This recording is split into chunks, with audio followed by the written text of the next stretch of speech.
తక్కువ సమయంలో ఎక్కువ ఇన్ఫర్మేషన్ తెలుసుకోవడమే స్మార్ట్ పీపుల్ చేసే పని.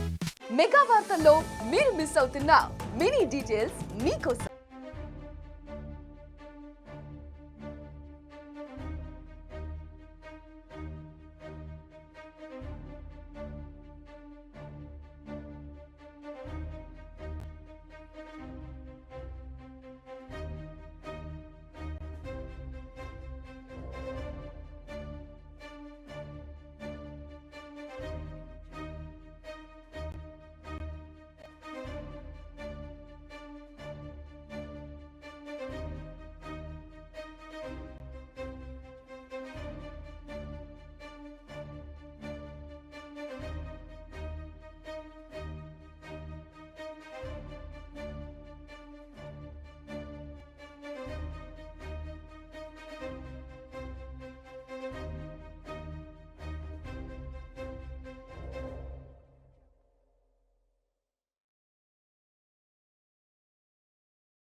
సిబిఐ ఈడీ దూకుడు పెంచాయి. ఫార్ములా ఈ రేస్ కేసులో బీఆర్ఎస్ వర్కింగ్ ప్రెసిడెంట్ మాజీ మంత్రి కేటీఆర్ నేడు ఏసీబీ విచారణకు హాజరు కానున్నారు.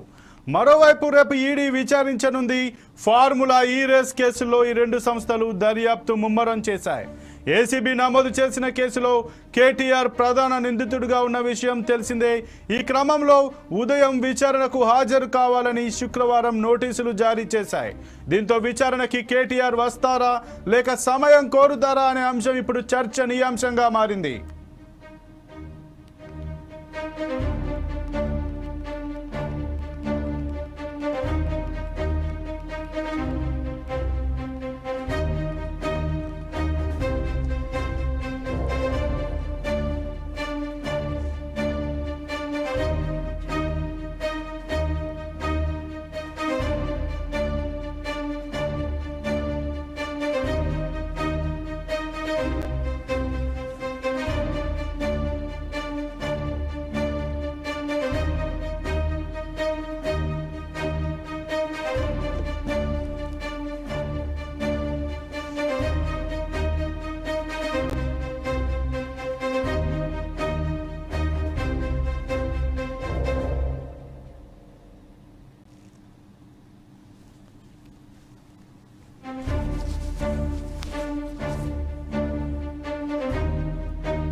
ఫార్ములా ఈ రేస్ కేసులో సిబిఐ ఈడీ దూకుడు పెంచాయి.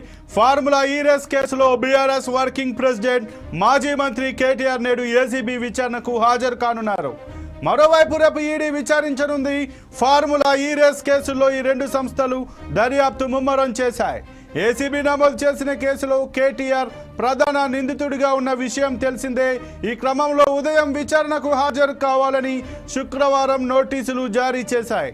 దీంతో విచారణకి కేటీఆర్ వస్తారా లేక సమయం కోరుతారా అనే అంశం ఇప్పుడు చర్చనీయాంశంగా మారింది. ఇక మనం 4 Sides టీవీ విజువల్లో చూస్తున్నాం. ఇక ఇప్పుడు మనం 4 Sides టీవీ విజువల్లోనైతే చూస్తున్నాం. ఏసీపీ ఆఫీస్ ఎదుటనైతే వందలాది మంది పోలీసులు అయితే పహారా కాస్తున్నారు. మరి పోలీసు కేటీఆర్ ఏసీబీ విచారణకు వస్తారా రాడా అనేది సందిగ్ధం మాత్రం మారింది.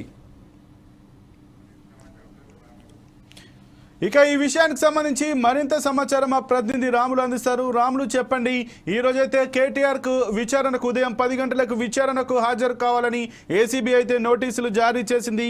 ఇక ఈ రోజు విచారణకు కేటీఆర్ వస్తారా? ఒకవేళ రాకపోతే ఏ రకంగా వారు స్పందించే అవకాశం ఉంది?